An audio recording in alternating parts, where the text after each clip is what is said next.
Bismillahirrahmanirrahim. Ilahi anta maksudi wa ridhaka matlubi. Assalamualaikum warahmatullahi wabarakatuh. Alhamdulillah, hamdan wa syukran lillah, salatan wa salaman ala rasulillah, salaman ta'ziman wa tahmidan li ustadina wa mursyidina Sayyidi Syekh Maulana Haji Ghazali An-Naqsyabandi Ibni Sayyidi Syekh Maulana Haji Amir Damsar Syarif Alam qad dassahullahu sirrahuma. Pemirsa Jabal Kubis TV yang mulia dan dimuliakan Allah, bulan Ramadan, bulan yang penuh rahmat dan juga keutamaan-keutamaan yang diberikan Allah begitu banyak terdapat di dalam bulan Ramadan ini. Pada kesempatan kali ini kami ingin sedikit mengupas masalah tentang turunnya Al-Quran pada bulan suci Ramadan. Allah Subhanahu wa Ta'ala berfirman di dalam Quran surah Al-Baqarah, "Syahrul Ramadan alladzi unzila fihi Al-Quran hudan linnas wa bayyinatin minal huda wal furqan." Bahwasanya Al-Quran ini pertama kali diturunkan Allah Subhanahu wa Ta'ala melalui penyampaian malaikat Jibril alaihissalam kepada Rasulullah Shallallahu alaihi wasallam. Itu terjadi di bulan Ramadan, ketika Rasulullah Shallallahu alaihi wasallam berumur lebih kurang 40 tahun, di mana kebiasaan beliau senantiasa mengasingkan diri, pergi berangkat uzlah yang masyhur kita kenal di Gua Hira, di mana sering pula kita dengar penjelasan bahwasanya wahyu pertama ini diterima Rasulullah Shallallahu alaihi wasallam dan dipahamkan kepada kita seluruhnya umat Islam, yaitu yang pertama adalah surat Al-Alaq ayat 1 sampai dengan 5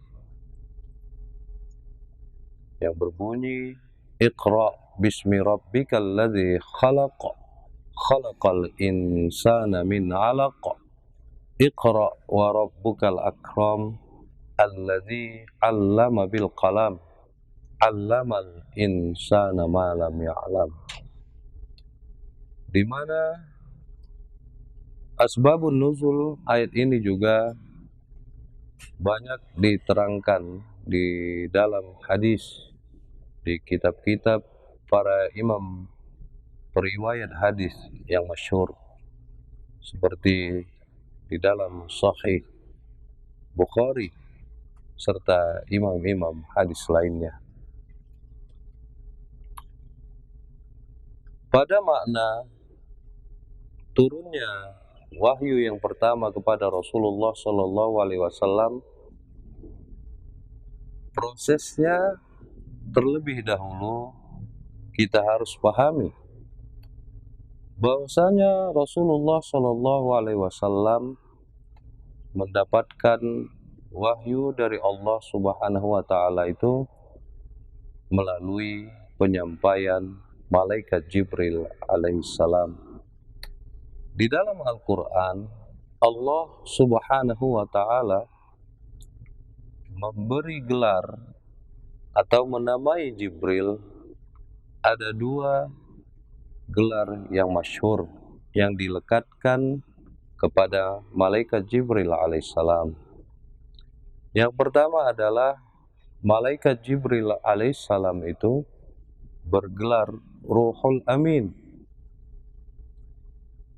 Secara makna bisa kita dapati bahwasanya wahyu yang selanjutnya disebut dengan kalamullah lalu dijilidkan menjadi kitab suci Al-Quranul Karim Asy-Syarif yang menjadi suatu kitab yang wajib kita imani, menjadi petunjuk bagi seluruh umat manusia, hudan linnas, berisi keterangan-keterangan serta penjelasan-penjelasan tentang bagaimana seseorang itu senantiasa dapat petunjuk dari Allah Subhanahu wa taala. Juga berisi penjelasan tentang bagaimana seseorang dapat membedakan mana yang hak dan mana yang batil dalam istilah yang dikenal dengan Al-Furqan. Lalu prosesnya ini yang jarang juga umat Islam secara umum mengetahui bahwasanya malaikat Jibril itu menyampaikan wahyu itu langsung ke dada Rasulullah Shallallahu Alaihi Wasallam. Bukan sekali-kali malaikat Jibril itu membacakan sebagaimana Al-Quran yang telah kita dapati sekarang, yang terdiri dari 114 surat, 6.000-an ayat, dan berjumlah 30 juz. Keterangan ini bisa didapati tentang hal wahyu yang pertama turun itu ketika Rasulullah SAW selanjutnya menjelaskan tentang wahyu yang pertama dia terima itu kepada istrinya Ummul Mukminin Khadijah Al-Kubra radhiyallahu anha, di mana keadaan Rasulullah SAW begitu syok kelihatannya hingga mengakibatkan tubuhnya menggigil dan mengakibatkan beliau demam. Yang masyhur sekali hadisnya, "Zammiluni ya Khadijah, zammiluni ya Khadijah, selimuti aku wahai Khadijah." Yang kemudian hari Rasulullah SAW dibawa oleh Ummul Mukminin Khadijah kepada saudaranya yang merupakan seorang ahli kitab dari agama Nasrani, di mana sepupu Khadijah yang merupakan ahli kitab tersebut menjelaskan bahwa yang datang kepada Nabi besar Nabi Muhammad SAW juga yang datang kepada Isa Al-Masih Ibnu Maryam serta kepada Musa alaihi salam. Pemirsa Jabal Kubis TV yang dirahmati oleh Allah Subhanahu wa taala. Tentang turunnya Al-Qur'an ini dijelaskan Allah Subhanahu wa taala di dalam Quran surat Asy-Syu'ara, "Wa innahu latanzilu rabbil alamin, nazala bihi ruhul amin, ala qalbika litakuna minal munzirin, bilisanin Arabiyyin mubin." Dan sesungguhnya yang menurunkan Al-Quran itu adalah Tuhan semesta alam. Proses penyampaiannya melalui turunnya malaikat Jibril alaihissalam menemui Rasulullah SAW di Gua Hira, lalu mentransfer ke dada Rasulullah SAW agar selanjutnya Rasulullah memberi peringatan kepada umat manusia, khususnya para penduduk Makkah pada saat itu, di mana keterangan tentang wahyu tersebut Dikarenakan Nabi besar Nabi Muhammad Rasulullah Shallallahu Alaihi Wasallam adalah seorang Arab dari suku Quraisy dan klan Bani Hashim. Tentu dialog sehari-hari beliau adalah dengan bahasa Arab. Maka peringatan, keterangan tentang wahyu yang diterima beliau di dadanya disampaikan dengan bahasa Arab. Namun ingat, Rasulullah Shallallahu Alaihi Wasallam tidak mengarang-ngarang tentang firman Allah Subhanahu Wa Taala tersebut. Lalu mungkin ada kekhawatiran bagi orang-orang yang menimbulkan pertanyaan, apakah Rasulullah tidak mungkin terlupa? Apakah Rasulullah Shallallahu Alaihi Wasallam juga mungkin tersilap? Satu bariskah? Satu titikkah? Satu kalimatkah? Hal ini juga sudah diberi garansi jaminan dari Allah Subhanahu wa taala. Dijelaskan pada ayat lainnya, sanuqri'uka fala tansa illa masyaallah. Artinya Rasulullah Shallallahu alaihi wasallam tidaklah sesuka hati dalam menjelaskan tentang firman ataupun wahyu yang diterima oleh beliau di dadanya melalui penyampaian Ruhul Amin atau malaikat Jibril alaihissalam. Dikarenakan Rasul itu mengikut kepada suku bangsa dia dilahirkan, tentulah penjelasan Rasulullah Shallallahu Alaihi Wasallam kalamullah itu dengan bahasa Arab. Hal ini juga dikuatkan dengan firman Allah lainnya, wa ma arsalna mir rasulin illa bilisani qaumi. Tidaklah kami utus Rasul itu melainkan dengan bahasa kaumnya. Kebetulan Rasulullah Nabi besar kita Nabi Muhammad Shallallahu Alaihi Wasallam berbangsa Arab dari suku Quraisy dan sekali lagi dari klan Bani Hashim. Selain kitab suci Al-Quran yang berisi kalamullah, firman-firman Allah yang mulia dan suci, ada lagi Nabi dan Rasul lainnya yang juga menerima kitab dari Allah. Di antaranya adalah Nabiullah Musa alaihissalam. Kitabnya selanjutnya kita kenal dengan kitab Taurat. Lalu pertanyaannya, apakah Taurat itu juga firman Allah? Apakah Taurat itu juga kalamullah? Jawabannya shadaqallahul azim. Pasti benar. Namun ingat, dikarenakan Nabi Musa alaihissalam bukanlah orang Arab dan juga berdialog tidak dengan bahasa Arab, maka kitab suci Taurat tentu isinya bukan bahasa Arab. Selanjutnya juga tentang apa yang diterima wahyu dari Jibril alaihissalam kepada Nabiullah Daud alaihissalam. Kemudian kalamullah itu menjadi sebuah Alkitab yang disebut kitab Zabur, juga berisi firman-firman Allah Subhanahu wa taala. Namun sekali lagi, dikarenakan Nabiullah Daud alaihissalam bukan orang Arab, bukanlah seorang bangsa Arab dan berdialog dengan bahasa Arab, lagi-lagi kitab Zabur tidak dalam literatur bahasa Arab. Hal senada juga didapati dengan Alkitab lainnya yang diterima oleh Nabiullah Isa alaihissalam dari malaikat Jibril, wahyu yang turun kepadanya, yang kemudian selanjutnya diketahui menjadi kitab suci Injil, juga lagi-lagi tidak dalam bahasa Arab dikarenakan Isa al-Masih alaihissalam bukanlah orang Arab.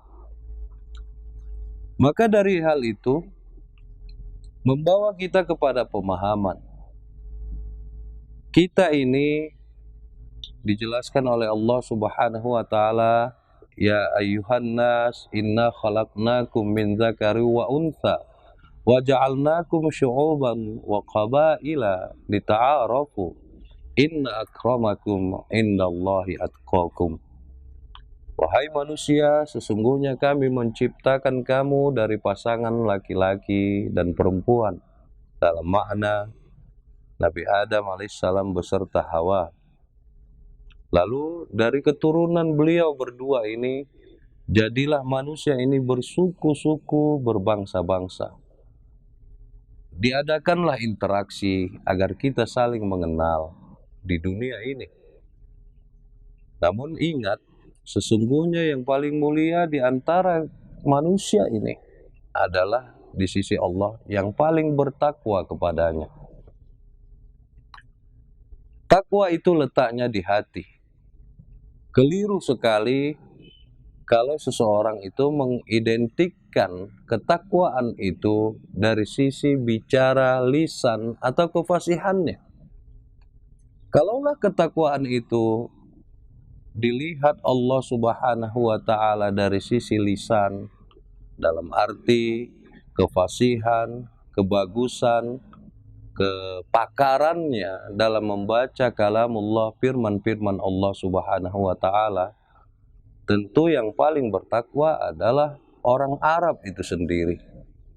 Atau kemudian seseorang yang azami, yang bukan bangsa Arab, namun dia serius dalam mempelajari Al-Quran dan dia fasih begitu baik, yang selanjutnya disebutlah dia qari ataupun qari'ah, atau seorang hafiz dan hafizah.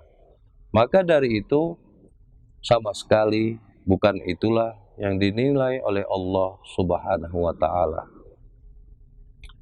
Kaum muslimin dan muslimat pemirsa Jabal Kubis TV yang dirahmati oleh Allah Subhanahu wa Ta'ala.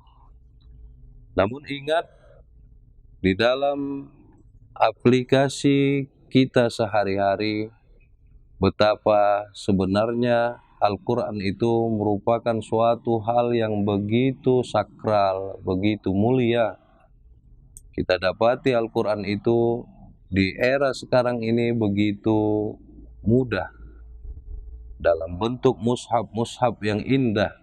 Bahkan begitu mudah kita download dari handphone kita, dari komputer kita, dari laptop kita.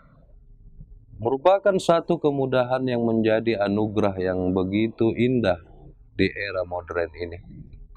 Namun selanjutnya yang perlu kita pahami bahwasanya pentinglah kita benar-benar membaca kitab suci Al-Quran tersebut. Namun kita jangan lupa bahwasanya yang paling penting di sisi Allah adalah melihat keadaan hati kita, serta amal ibadah kita benar-benar sesuai dengan tuntunan Al-Quran dan sunnah Rasulullah Sallallahu Alaihi Wasallam. Maka dengan momen nuzulul Quran ini, kita harus sama-sama memahami bahwasanya Al-Quran itu senantiasalah kita gemar membacanya.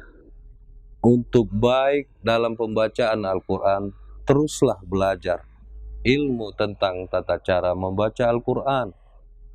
Carilah guru-guru yang juga bisa mengajarkan kita dalam hukum-hukum tajwid di dalam Al-Quran, supaya tilawah kita benar-benar sesuai apa yang ditetapkan dalam kaidah ilmu tajwid Al-Quran. Cari juga guru-guru yang mampu mentafsirkan, memaknai, membuka tentang ilmu-ilmu tentang asbabun nuzul ayat tersebut, menafsirkannya. Namun semua itu digali terus hingga akhirnya kita bertemu orang-orang yang laksana Al-Quran itu sendiri. Dikarenakan Al-Quran itu tersimpan rapi di dada mereka. Seperti Rasulullah Sallallahu Alaihi Wasallam, maka ulama yang benar-benar warasatul anbiya akan mewarisi Quran yang tersimpan rapi di dadanya. Di dalam Al-Quran disebutkan tentang hal ini, bal huwa ayatum bayyinatum fi suduril ladzina utul ilm. Orang-orang yang benar-benar mewarisi daripada apa yang ada di dada Rasulullah Shallallahu Alaihi Wasallam, yang mana Rasulullah Shallallahu Alaihi Wasallam diajarkan tentang Al-Quran ini, wahyu yang diturunkan itu melalui malaikat Jibril alaihissalam.